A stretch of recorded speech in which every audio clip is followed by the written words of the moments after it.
আজকে হলো তৃতীয়া। আমাদের এখানে তো সেই মহালয়ার থেকেই ঠাকুর দেখা শুরু হয়ে গিয়েছে। আমি হয়তো একটু লেটে বের হলাম।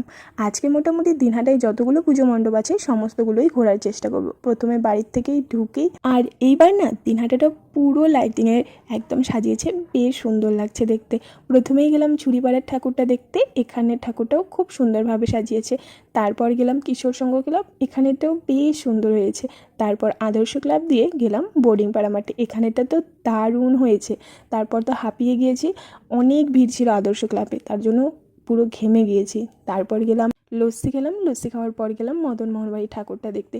এখানে যে এটাকে জানি না, মনে হচ্ছে দেখে তো গঙ্গা আরতিই করছে। আমার তো খুব পছন্দ হয়েছে, অনেকক্ষণ আমি দাঁড়িয়ে দেখছিলাম, কিন্তু খুব ভিড় ছিল যার জন্য আর বেশিক্ষণ দেখতে পারিনি।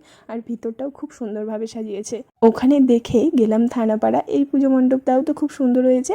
তারপর গেলাম বিরিয়ানি নিতে, বিরিয়ানি নিয়ে আবার শহীদ কর্নারের ঠাকুর দেখে তারপর তো সবার অবস্থা বেহাল হয়ে গিয়েছে, আর তখন মোটামুটি 12টা পার হয়ে গিয়েছিল।